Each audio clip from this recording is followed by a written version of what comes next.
tassa bhagavato arahato samma sambuddhassa.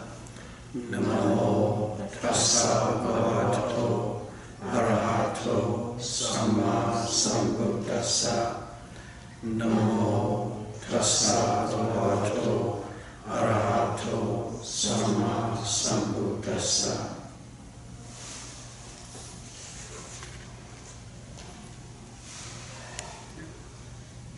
Series A, Dhamma Talk number 58.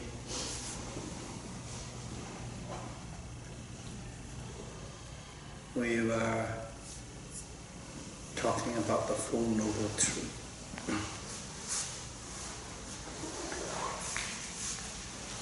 Noble truth of suffering, noble truth of the origin of suffering, noble truth of the cessation of suffering, and the noble truth of the path leading to the cessation of suffering. Four of them, and we are in the last, the fourth noble truth.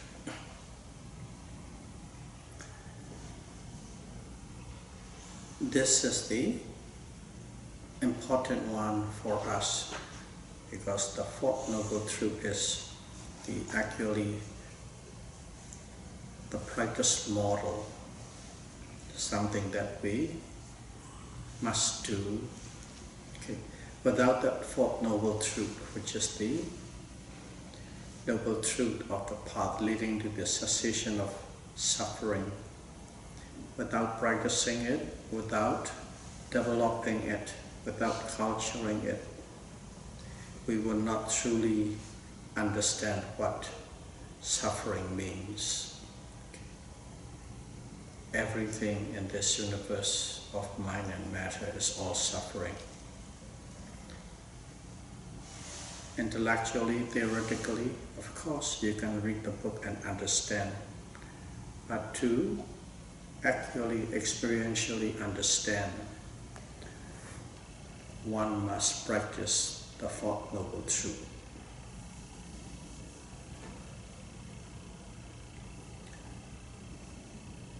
And also the origin leading to the cessation of suffering, which is craving. Okay. That one needs to be abandoned. That second noble truth one must abandon. Only when we abandon that, because as it is the cause, the effect suffering will be totally cease to exist. When the suffering ceases to exist, that is the third noble truth. So without the fourth, you won't understand what the first noble truth is, suffering, which must be thoroughly understood. Second noble truth, which must be abandoned. And the third noble truth, which must be realized. These are the functions of each. And the fourth noble truth is one that must develop.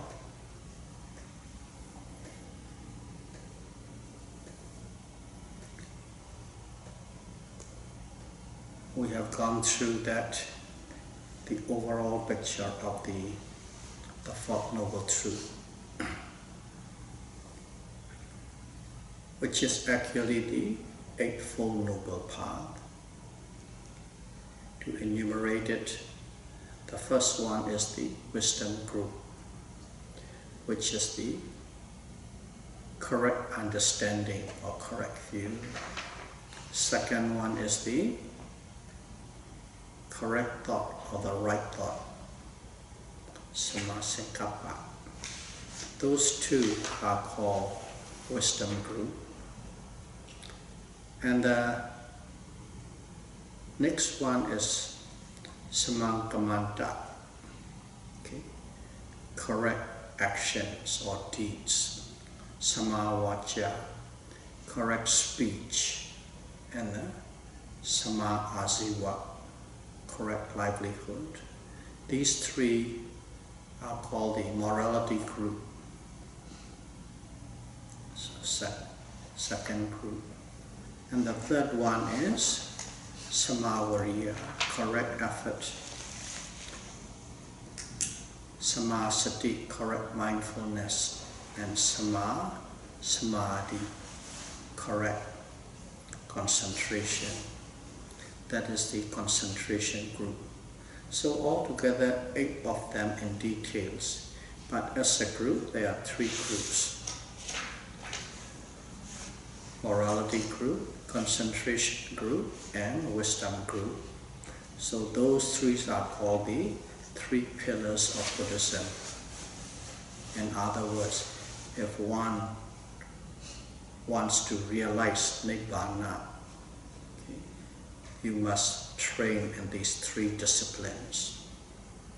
Disciplines of morality, discipline of concentration, and discipline of wisdom. In short, these 8 noble truths one need to understand in 2 aspects. One aspect is one of the Eightfold Noble Path can be defined as preliminary path, which means what we are doing right now, we are practicing, we are meditating, the full foundation of mindfulness, and we are developing all these 8 constituents of the mind. So while we are meditating, while we are living according to the full foundation of mindfulness, we are on the preliminary path. Preliminary Eightfold Noble Path. And only when we attain the first path consciousness, in other words, when a person becomes the first noble person, only then one has the real Eightfold Noble Path. Real, in other words, complete, perfect, totally balanced.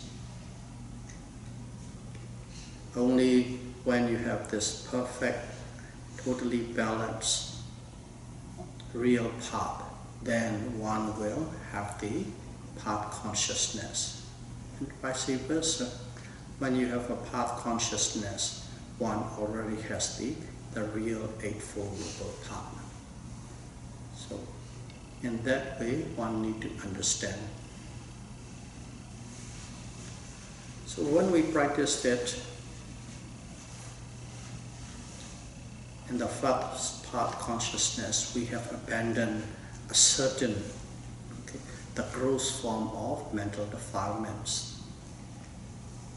This path consciousness eradicate a certain forms of mental defilements. And then when we got to the second noble person stage, it eradicate some mental defilements. And when you got to the third noble person, it eradicates more of the mental defilements, specifically all that falls under the form of dosa. Irritation, frustration, anxiety, worry, aversion, anger, hatred, it will all totally uprooted. And only when you got to the 4th stage, once abandoned any and every form of mental defilements, nothing left. And all these 3 full stages, all that one need to do is live and practice according to the 8 constituents of the path. So that is the little bit summary of what we have gone through. Today we are going to discuss more in detail about the group of morality group Sila. You can call it morality, you can call it precept, we can call it discipline. And in here, there are three of them, morality. First is samankamanta, correct or right actions, deed. But we already know all these what they are. The basic form of morality is the 5 precepts. We observe 5 precepts. And if you want further, we go to 8 precepts, 9 precepts, 10 precepts. We increase further. It's up to individual. And then if you become a monk, then you observe 227 precepts. So there are many different levels of precepts based on what you are doing. But the basic requirement is the 5 precepts. In the 5 precepts, the first one is refraining from killing. Second is refraining from taking that is not willingly given. The third is refraining from sexual misconduct. Fourth is refraining from false speech. And the fifth is refraining from taking any substance that could cloud the mind. Those are the 5. Those basic 5 is utterly necessary if you want to go on this path. And in fact, even though it is so basic and fundamental, these 5 can be totally uprooted only when one's become the first noble person. So don't think it is a small matter, these 5 precepts.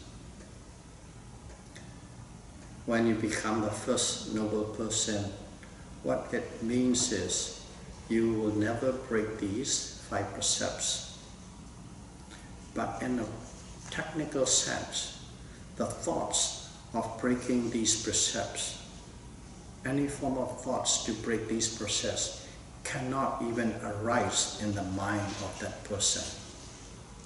Okay. If no thought arises, nothing would be done, nothing would be committed.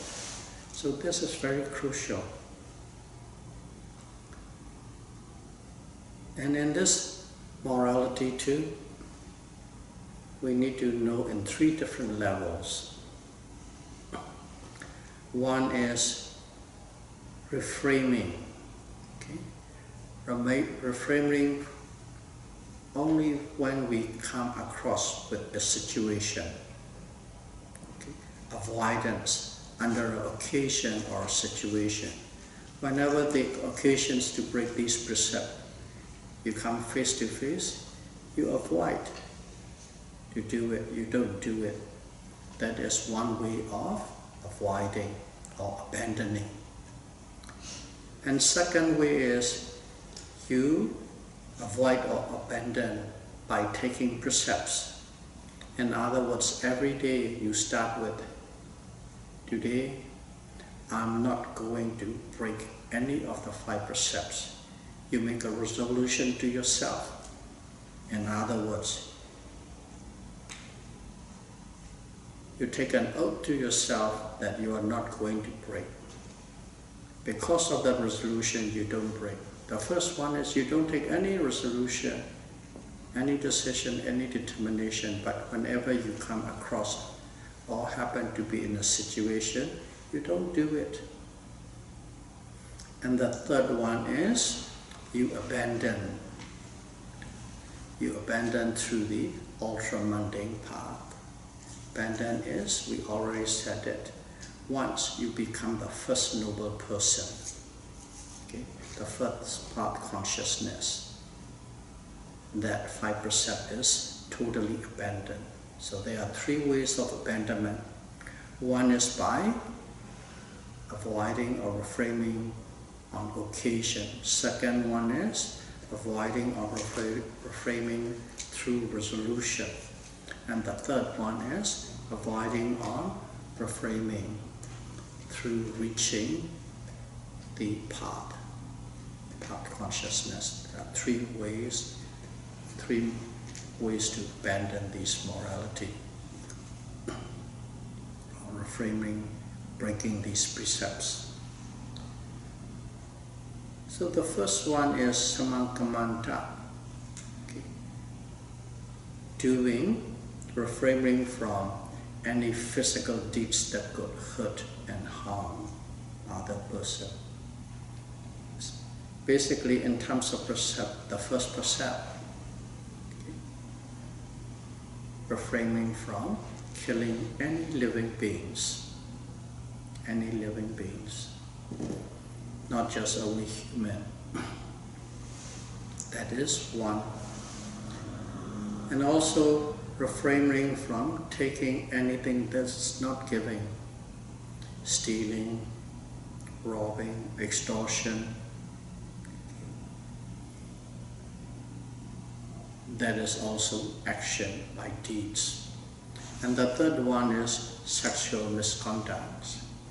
The least, you avoid doing sexual misconduct. So those three fall under the samankamanta, actually physical actions. You refrain from these things.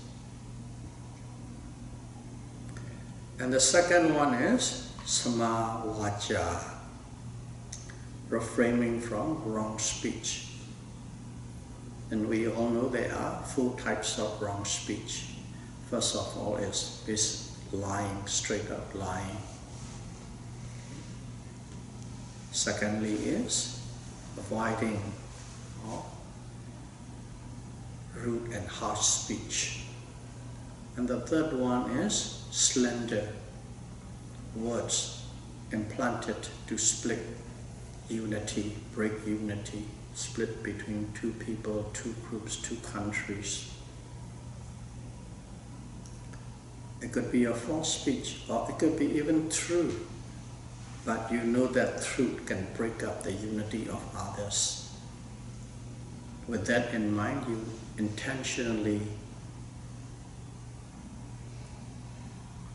tell the truth, but with the intention of destruction. And the fourth one is frivolous talk. Any talks that do not produce any benefits to oneself, to others. There's no good results come out of that speech. Don't have to produce any bad result, but no good result come out of that speech. We have talked before in detail why it is. It's a waste of time. You engage these things, frivolous talk, hours on ends, and no good results come out of it. But those hours on ends, you could do a lot of good things, productive things, constructive things, wholesome things. That is being wasted. You don't even know that you have wasted it. For that reason, frivolous talk is also considered as a wrong speech. No, it doesn't do any harm, but wasting time is the worst waste of all waste. So that is the samavaca. If you avoid from all these things, is samavaca. And the third one is samaajiva. Samaajiva is like livelihood. So livelihood can fall under the physical deed too. Livelihood can also fall under the speech too. But it's being split out separately because we are not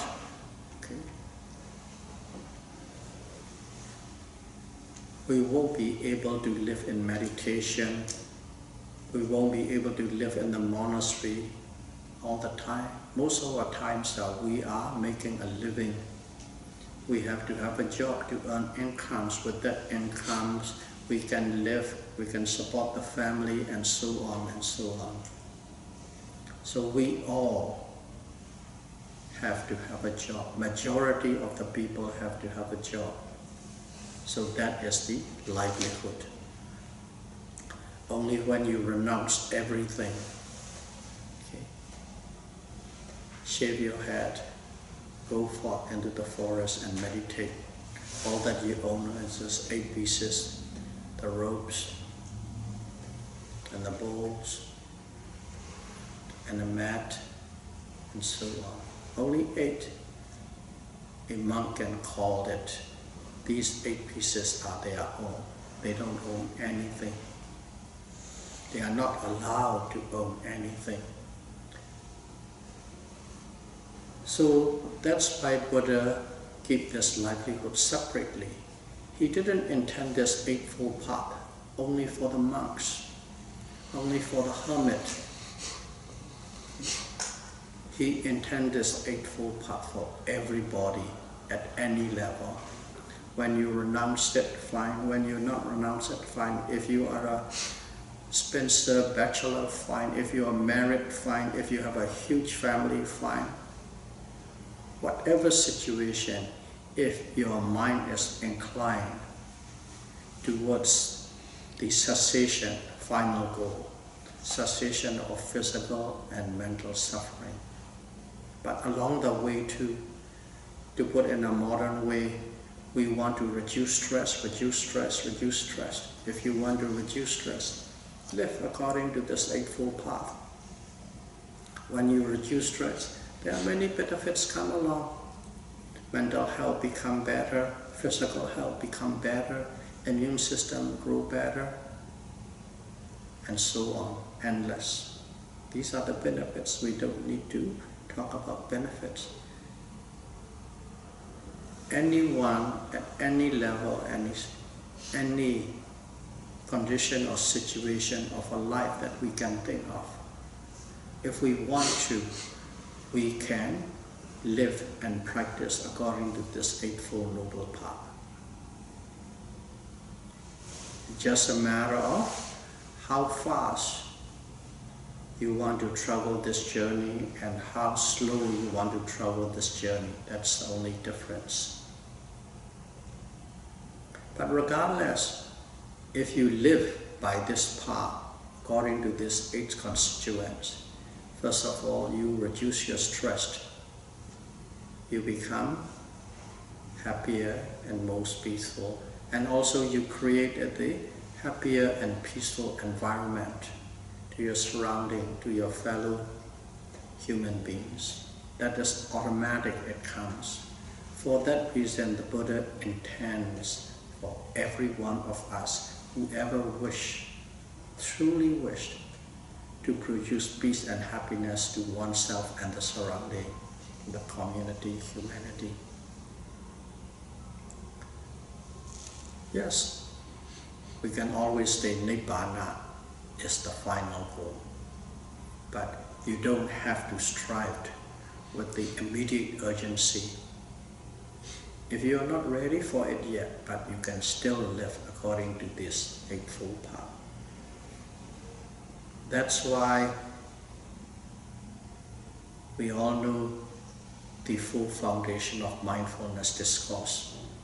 In that full foundation of mindfulness, Buddha's taught 1 chapter separately and in details how to live according to this Eightfold Noble Path in your daily life, daily activities. To the point of when you're sitting, you know you are sitting. When you're walking, you know you're walking. When you're doing a job, you know you are doing a job. When you're running, you know you are running. When you're washing your clothes, you know you're washing your clothes. When you're eating, you know you are eating. When you're pooping, when you're peeing, you know you are doing. Every aspect of your life is covered in that chapter. Sapajanya. If you think about it, that covers everybody in this world who wants to do, can do that. You don't have to have a time to sit down and meditate. You don't have to renounce your life and go into the forest.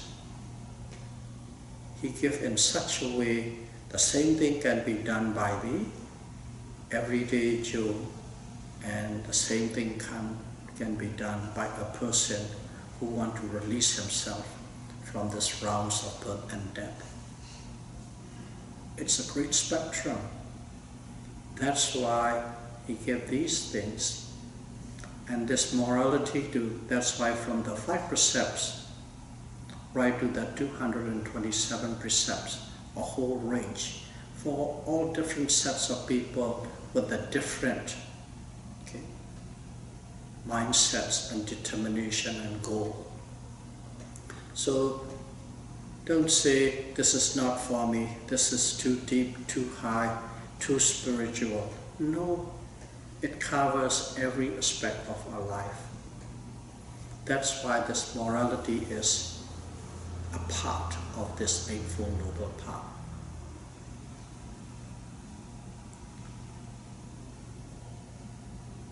So in this livelihood, what is the right livelihood? There's so many livelihood. So the Buddha didn't define it, what is the right livelihood, but he put in a different way. What is the wrong livelihood? If you make your living by killing, in other words, violence and cruelty, hurting, harming, by killing, if that is a part of your livelihood, that's a wrong livelihood. And also, if you live your life by slavery, human trafficking, that is a bad livelihood. And the third one, if you live your life by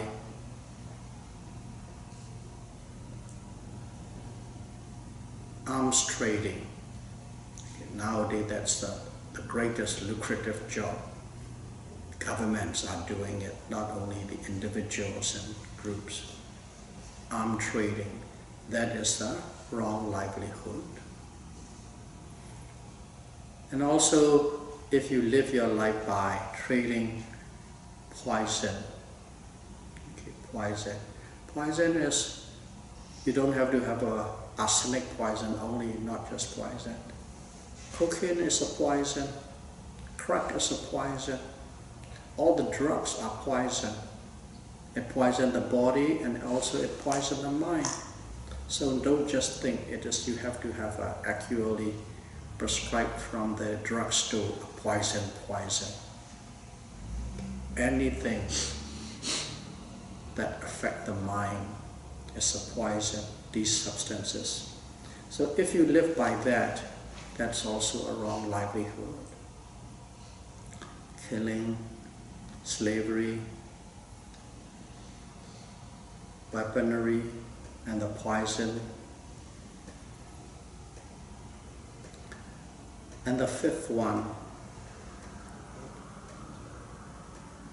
I think, anybody?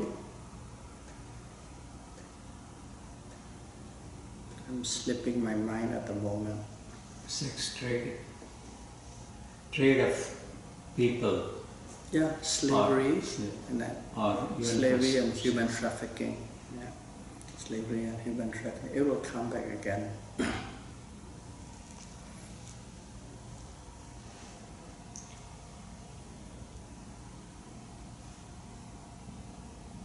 One more, when it comes back, I will pick it up. So those 5, the Buddha considered that as a wrong livelihood. And if you don't engage with that, then the remaining are considered like livelihood. In other words, if it doesn't hurt or harm, violence and cruelty are involved. If you look at it that way, you can be in the right livelihood. So those are the wrong livelihood one needs to avoid. And then in here too, we are meditating. When we are meditating, we do not kill, we do not steal, we do not lie, we do not have any sexual misconduct, and so on. In other words, during the period of a retreat, you are totally not committing any of these 5 moral groups or 3 moral groups: actions, speech, and livelihood. But you are not purposely focusing on it. So that's why these 3 are called the passive group. Before the beginning of the retreat, you already take the precepts. When you take the precepts, in other words, you make a resolution, I will not do such and such and such. So these are called 5 groups. But we all know when we are in the retreat, we don't take only 5 precepts. Some take 8, some take 9, some take 10. But if you look at this extended from 5 to 10, what it is basically, let's enumerate it. You don't eat any food after noon till to the next day dawn. You don't sing, you don't listen to song, you don't watch TV. In other words, singing, dancing, cosmetic, jewelry, and so on. Okay. You don't enjoy the high and luxurious places. What is it? You are restraining yourself from the sense pleasure. That's what it is. So in this moral group, if you want to step it up, not only reframing that is hurting and harming. The second group is not refrain, but restraint. You restrain yourself from engaging with sense pleasure. So that is the next level. That's why we go to retreat. In the retreat, it is not only that we are reframing the precept, we go steps up. Precepts go to the point of restraint in engaging with sense pleasure.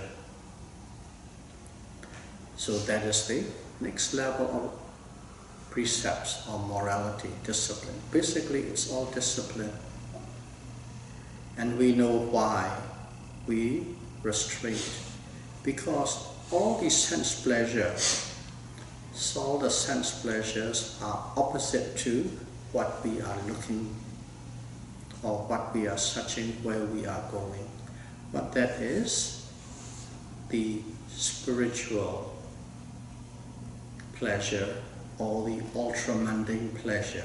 We use the word pleasure for lack of a better word, not really a pleasure. Those kind of the bliss of spirituality and the sense pleasure, they are incompatible. They cannot live together, they cannot coexist together. And if you want to have the bliss of Dhamma, one needs to abandon the sense pleasure. That is why we step up into the restraint level. That is 8, 9, or 10 precepts. And of course, 227 precepts, why do they have so much?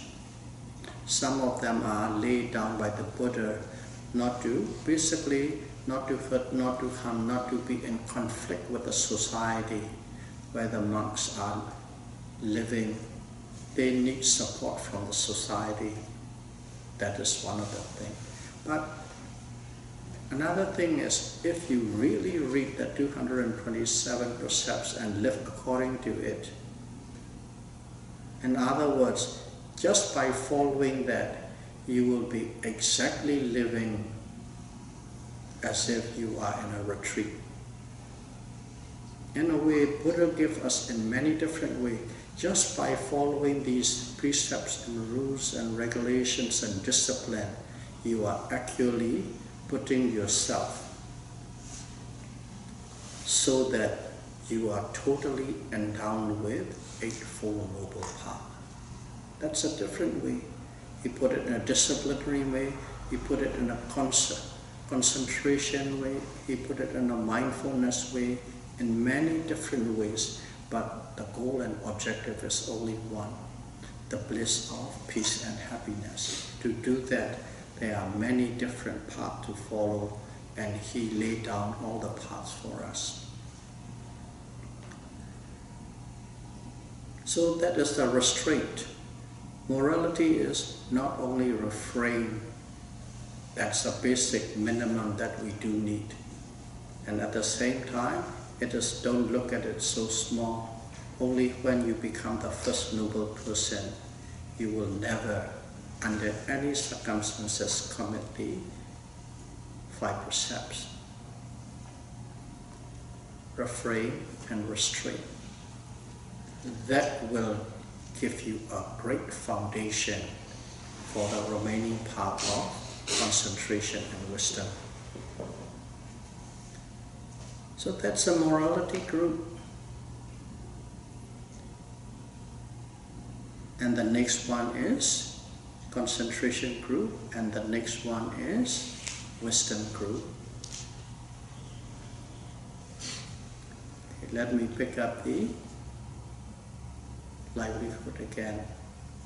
By not killing, by not doing weapon trades, by not doing drugs or poison trades, by not having a slavery or human trafficking, still hasn't come back. But you can find out. And the concentration group and wisdom group, we will leave it for the next 2 classes. So may all of you be able to practice Satipatthana, Vipassana meditation, and may you be able to walk straight on the preliminary path of Noble Eightfold Paths and achieve the real path as soon as possible. Sadhu, sadhu, sadhu. Buddham Pujami.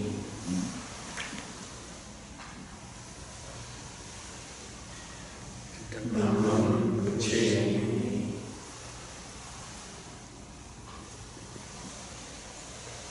Sangam Pujami.